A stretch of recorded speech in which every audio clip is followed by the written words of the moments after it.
ಪ್ರಿಯ ವೀಕ್ಷಕ ಮಹಾಯುತ ನ್ಯೂಸ್ ಚಾನೆಲ್ಗೆ ಸ್ವಾಗತ. ಸಿಂದಗಿ ಬೊಮ್ಮನಹಳ್ಳಿ ಗ್ರಾಮ ಪಂಚಾಯತ್ನಲ್ಲಿ ಹಗಲು ದರೋಡೆ, ಕಾಮಗಾರಿ ಹೆಸರಿನಲ್ಲಿ ಬಿಲ್ ಎತ್ತಿದ ಭ್ರಷ್ಟ ಅಭಿವೃದ್ಧಿ ಅಧಿಕಾರಿ.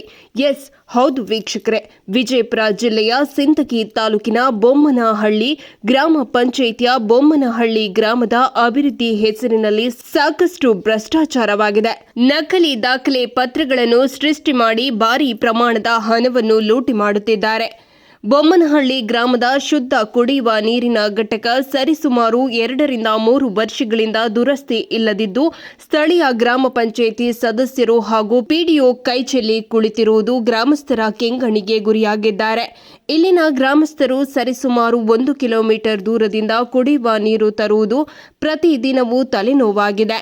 ಕುಡಿಯುವ ನೀರಿನ ಸಮಸ್ಯೆಗೆ ಸಂಬಂಧಪಟ್ಟ ಅಧಿಕಾರಿಗಳು ಕೂಡಲೇ ಸಮಸ್ಯೆಗಳನ್ನು ಬಗೆಹರಿಸಬೇಕೆಂದು ಬೊಮ್ಮನಹಳ್ಳಿ ಗ್ರಾಮದ ಸಮಸ್ತ ನಾಗರಿಕರು ಆಗ್ರಹಿಸಿದ್ದಾರೆ.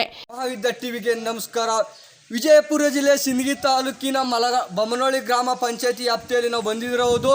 ಇಲ್ಲಿನ ಶುದ್ಧ ಕುಡಿಯುವ ನೀರಿನ ಒಂದು ಯಾವ ರೀತಿ ಇಲ್ಲಿ ತಮಗೆ ಕಾಣ್ತಾ ಇರಬಹುದು ಈ ದೃಶ್ಯದಲ್ಲಿ. ಇಲ್ಲಿನ ಜನರು ಕೂಡ ಇದ್ದಾರೆ. ಇಲ್ಲಿನ ಜನರಿಗೆ ನಾವು ಮಾತಾಡ್ತಾ ನೋಡ್ತಾ ಇದ್ದೀವಿ, ಇದರ ಬಗ್ಗೆ ಏನು ಹೇಳ್ತಾರಂತ. ನಮಸ್ಕಾರ ಸರ್. ಸರ್, ತಮ್ಮ ಹೆಸರು? ಸಿದ್ದಣ್ಣ.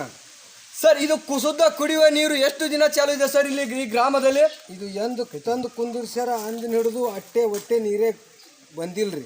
ಓಕೆ, ಅಡಿ ವರ್ಷ ಆಯ್ತು. ಹಾಂ ರೀ, ಹೊಟ್ಟೆ ಚಾಲೂನೇ ಇಲ್ರಿ ಅದು. ಓಕೆ ರೀ. ಪಿಡಿಒ ಆಗಲಿ ಆಡಳಿತ ಅಧಿಕಾರಿ ಆಗಲಿ ಅವ್ರಿಗೆ ಏನಾದರೂ ಹೇಳಿದ್ರಲ್ಲ ಸರ್? ತಾವು ಏನಾದರೂ ಹೇಳಿದ್ರು ಮಾಡಿಲ್ಲ ಸರ್ ಅವರು? ಅವ್ರಿಗೆ ನಾವು ಏನು ಹೇಳಿಲ್ಲ, ಅವ್ರು ಏನು ತಂದು ಏನು ಮಾಡೇ ಇಲ್ಲ ಸರ್. ಚಾಲು ಇದು ತಂದು ಕುಡಿದ ಮೇಲೆ ಎಷ್ಟು ಚಾಲೂರೇ ಮಾಡ್ಯಾರಿಲ್ಲ ಸರ್ ಅವರು? ಹೊಟ್ಟೆ ಚಾಲೂನೇ ಮಾಡಿಲ್ಲ. ಮಾಡಿಲ್ಲ ಸರ್? ಇಲ್ರಿ. Okay, thank you. ವರದಿಗಾರರು ಶಂಕರಗೌಡ ಹಚಡದ.